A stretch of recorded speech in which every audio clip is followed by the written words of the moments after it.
Allez, retour dans le buzz. Merci de nous rejoindre à l'occasion du Salon du Livre, 31e édition. On va parler de l'édition et de ses rapports compliqués avec le numérique. Alors, ça aurait pu être l'occasion de célébrer la loi Langue sur le prix unique du livre.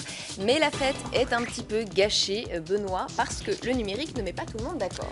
Ils sont rares pour l'instant, les professionnels du papier qui savent user d'Internet. Et pourtant, une étude Ipsos assure que cette semaine que ça monte. 8% des Français auraient déjà lu un livre numérique. Ça paraît énorme, hein. Ça doit être 8% des internautes français. Le problème se corse encore quand on parle argent. Les négociations entre auteurs et éditeurs ont capoté cette semaine. On va y revenir. Mais d'abord, je vous propose de regarder ce que ça donne quand les auteurs vendent leur ouvrage en ligne, se mettent en scène. Nicolas Dupont-Aignan, par exemple, le trait 2.0 président de Debout la République, sort un livre à la fin du mois. Et en bon internaute, il a réalisé aussitôt une vidéo pour le faire savoir. Vous allez voir, c'est très Actor Studio.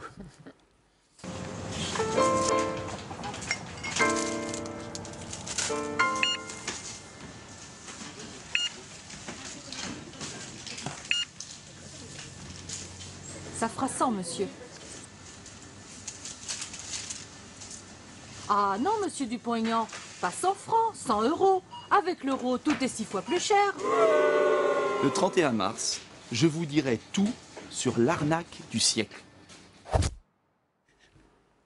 Voilà, c'est original. Et pour parler de cette guerre qui oppose éditeurs-auteurs, on va accueillir sur ce plateau Arash Derambarch, éditeur au Cherche Midi. Je vous en prie, entrez. Hervé Letellier, l'un des auteurs d'une tribune assez sévère, parue dans Le Monde il y a quelques mois, assez critique à l'égard des éditeurs, on verra ça dans un instant. Et puis Mathias Lerliaudet, je vous en prie, asseyez-vous sur ce plateau, vous êtes représentant du Conseil permanent des écrivains. Merci d'avoir accepté notre invitation. On vous avait reçu, Arash, il y a un an à peu près. On avait fait le point déjà sur l'édition numérique et constaté que ça avançait tout doucement. Là, on vient de voir un spot publicitaire pour du papier. Ça débarquait tout juste sur le web à l'époque.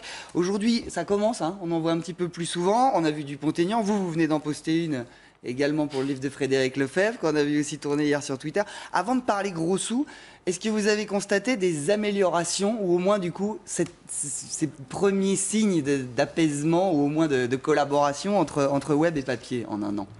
Alors, quand vous m'aviez reçu, j'avais fait une tribune dans Le Monde également qui était intitulée « Cette révolution numérique est une chance ». Ce qui n'était pas l'avis de tout le monde à l'époque. Ce qui n'était pas même quasiment l'avis de personne, hormis d'une minorité. Je constate qu'on est toujours en train de stagner et que cette révolution joue partout, sauf en France, à cause du conservatisme, malheureusement. Toujours pas d'ordi dans les bureaux des directeurs des maisons d'édition? Quasiment pas, malheureusement.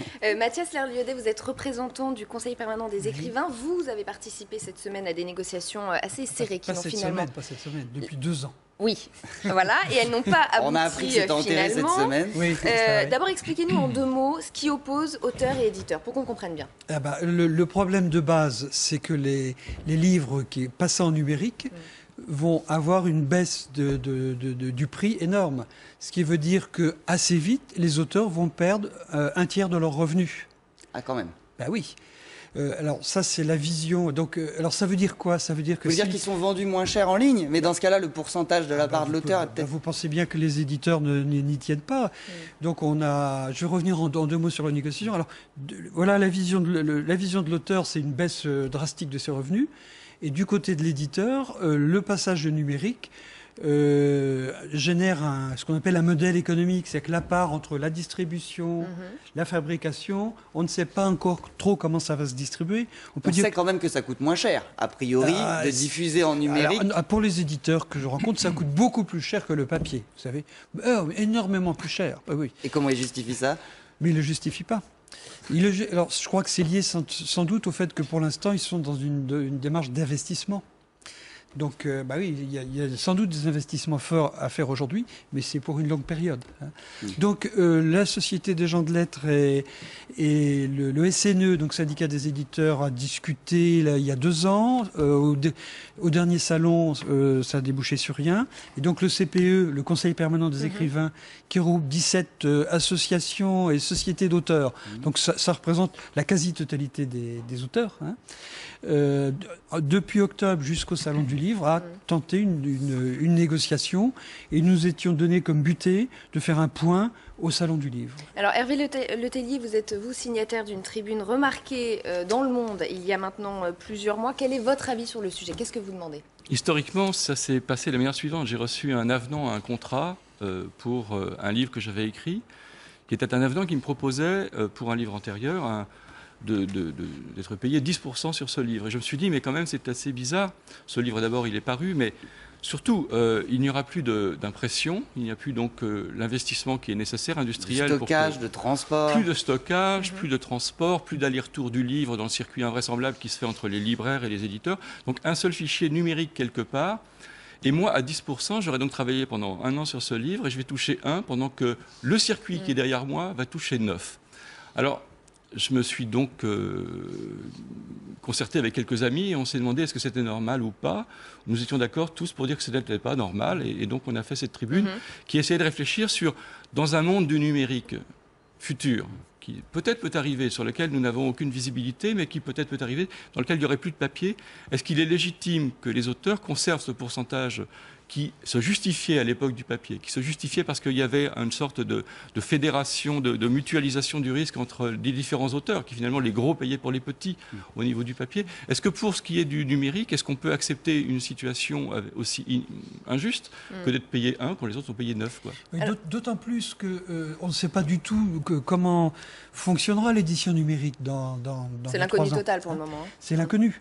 Or, on nous demande de céder nos droits jusqu'à 70 ans après notre mort.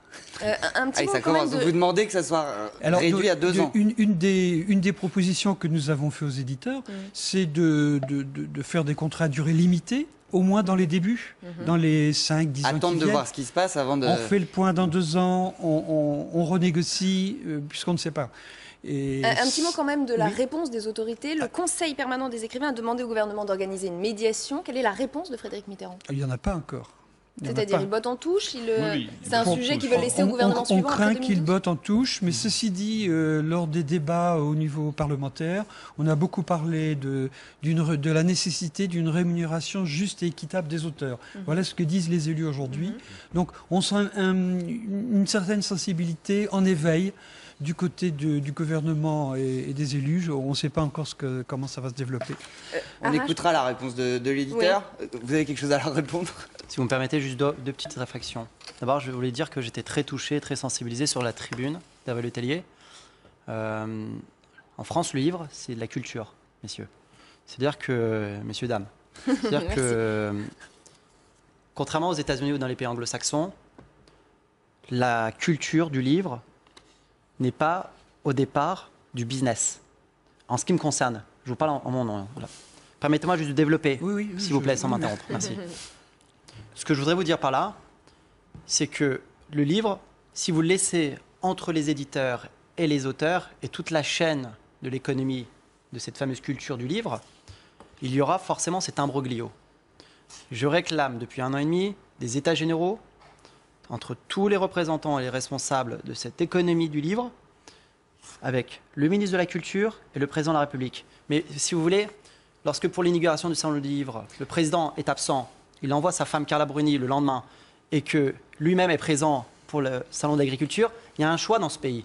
Est-ce qu'on veut un pays qui soit l'héritage des Lumières ou pas? Moi, c'est ce que je réclame. Si je comprends bien, vous nous dites que c'est peut-être un trop gros problème à gérer par les seuls éditeurs. Il faudrait que tout le monde se mette la culture. Ce que je voudrais simplement dire, c'est n'interrompez pas, je suis en train de juste écoutez, dire. vous avez été long là jusqu'à maintenant, je peux prendre la parole à mon tour. Les éditeurs sont des entrepreneurs et les 3/4 de l'édition sont gérés par des actionnaires qui réclament du 5 à 10% sur leurs actions. C'est une affaire de gros sous et vous, il y a quand même une histoire d'argent.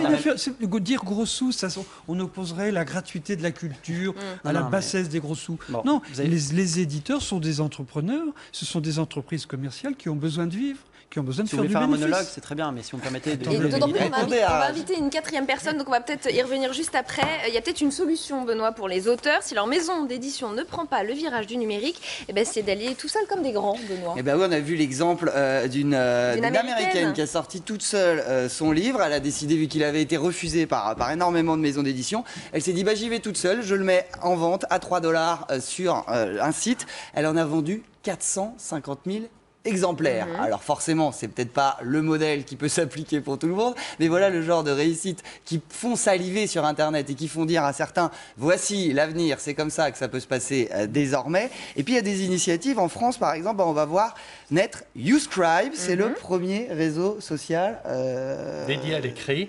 Dédié à Et qui l'écrit. Et son fondateur s'est installé à Oui, côté voilà. de vous, Benoît. Ouais, On va le son présenter. fondateur qui Juan est ici. Pirlo de Corbion, Ouais. ou je ne sais pas comment on le prononce. Ouais.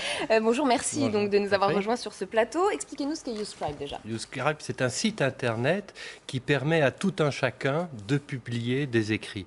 Que ce soit des étudiants, des auteurs, des maisons d'édition, des lycéens. L'idée, c'est de libérer des écrits. C'est gratuit. Et c'est gratuit. Et chacun peut publier ce qu'il souhaite publier et partager. Et sur ce site, ce qui est intéressant par rapport à l'écosystème de l'édition dont on parle, c'est que l'auteur est en relation directe avec son lecteur. C'est un réseau social dans le sens où Mais quand les est-ce qu'il lecteurs peut- peuvent s'adresser à tout moment à l'auteur